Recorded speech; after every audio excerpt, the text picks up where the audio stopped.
Le vilain petit canard. Il était une fois une maman cane très gentille, mais pas très maligne, qui venait de pondre des œufs.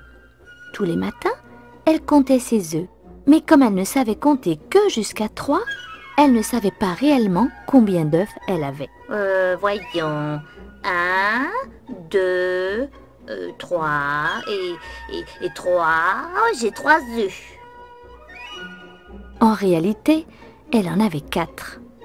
Plusieurs semaines passèrent et finalement, un jour, les œufs commencèrent à bouger. La maman cane s'approcha et observa les œufs. Les premiers bougeaient tellement qu'ils finirent par éclore. Et la maman cane regarda avec fierté 3 petits canetons de couleur jaune clair, mignons comme tout. Il restait cependant encore un œuf dans le nid qui refusait d'éclore. Plusieurs jours passèrent avant que finalement l'œuf se cassa en 2 et alors apparut un gros caneton de couleur marron. Il ne ressemblait pas du tout à ses frères et sœurs, il était bien plus grand et sa maman le trouvait même assez laid. Mais c'était son petit et elle l'aimait autant que ses autres petits canetons.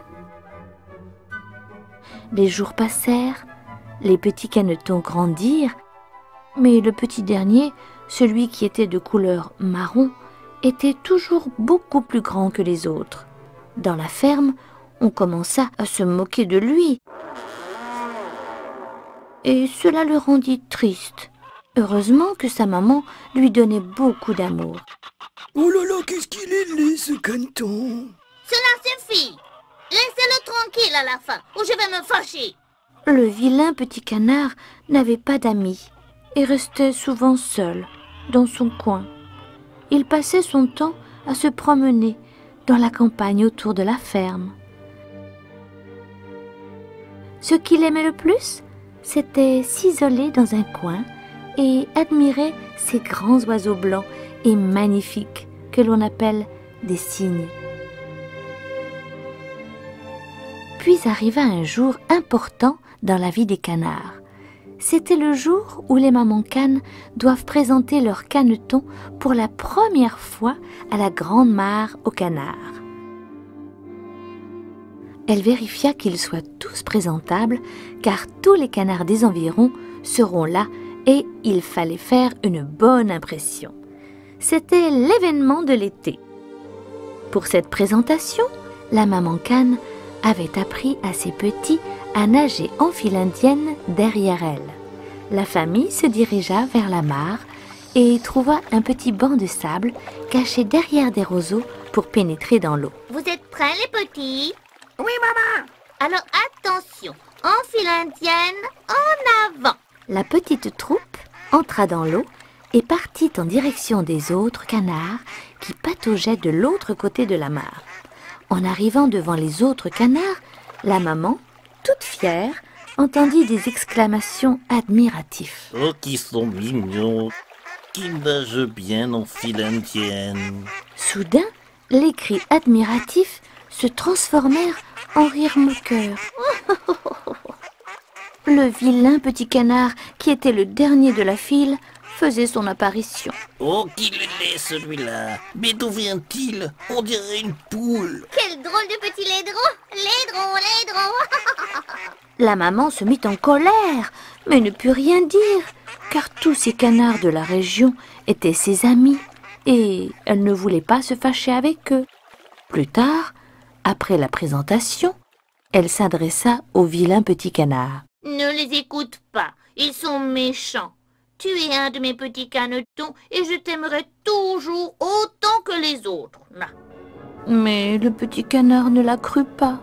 Il était triste, car sa maman n'avait rien dit quand les autres canards se moquaient de lui. Il en était désespéré, car en plus, il n'avait pas d'autres amis à la ferme.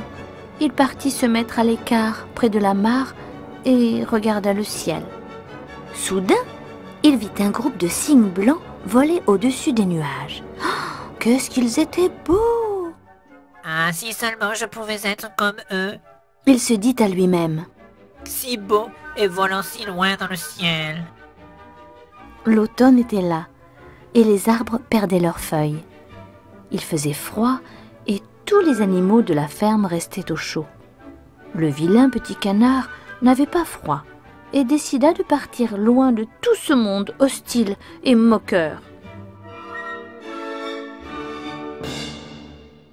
Il marcha des heures et découvrit de nouvelles contrées. Soudain, il entendit un bruit effrayant.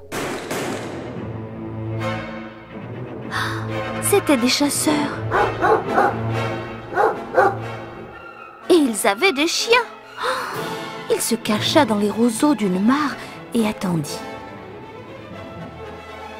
Un gros chien s'approcha de lui et le renifla.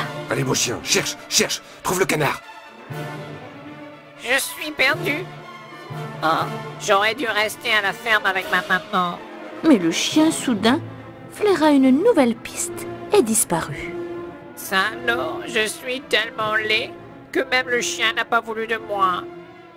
Peu après, un groupe de canards s'envola et les chasseurs tirèrent. Le vilain petit canard décida de rentrer à la ferme, car sa maman devait être inquiète.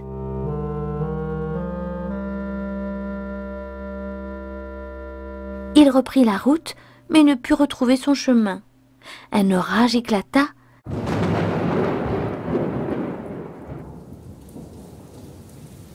Et il trouva refuge dans une étable.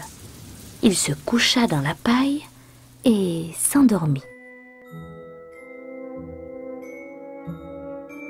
Peu après, une petite fille pénétra dans l'étable et le vit.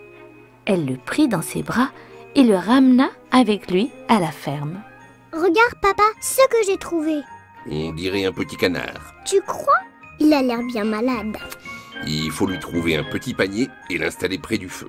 Il va pouvoir se réchauffer et il ira mieux dans un petit moment. Et le petit canard, pour la première fois, découvrit que des gens pouvaient être aimables et gentils. Il passa l'hiver dans cette ferme, bien au chaud, avec cette famille pleine de bonnes intentions. T'as vu, papa? Il va beaucoup mieux, mon petit canard. Et c'est parce que tu le soignes bien, ma chérie. Oh, il a bien de la chance d'être tombé sur toi.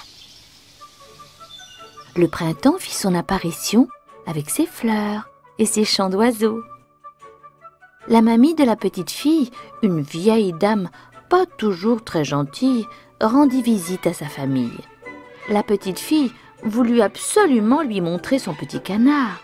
Regarde, mamie, ce que j'ai trouvé. Mais qu'est-ce que c'est? Mais tu ne vois pas? C'est un petit canard. Oh, ça ne peut pas être un canard. Il est bien trop gros.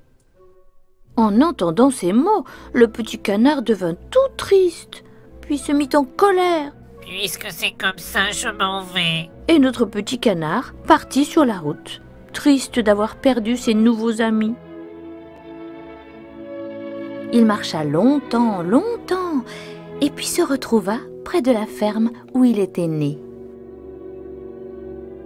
Il vit même au loin sa maman avec ses frères et sœurs qui pataugeaient dans la mare. Comme il ne voulait pas qu'on le voie, il se cacha parmi les roseaux de la mare, quand, soudain, il vit le groupe de cygnes qui étaient de retour de leur long voyage vers le sud. Ils se baignaient juste à côté de lui. L'un d'eux s'approcha et lui dit « Bonjour toi, que fais-tu là tout seul? Viens avec nous. » Mais je ne comprends pas. Vous voulez que j'aille avec vous? Bien sûr, tu ne vas pas rester tout seul comme ça. Allez, viens. Le petit canard ne comprenait pas. Il recula et sortit de l'eau. Il regarda les cygnes, tout blancs et tellement majestueux, qui pataugeaient avec grâce dans la mare. Puis il baissa la tête et vit son reflet dans l'eau. Oh! Il eut une énorme surprise, car il était devenu tout blanc et majestueux lui aussi. Je suis donc un cygne? Ça alors. Évidemment. Et ta place est avec nous. Le vilain petit canard comprit tout en un instant et se dirigea vers ses semblables, les autres cygnes. Attendez-moi, j'arrive. Et le gentil petit canard, le gentil petit cygne, vécut heureux avec ses nouveaux amis et devint beau et gracieux comme eux, faisant l'admiration de tous les petits canards de la terre.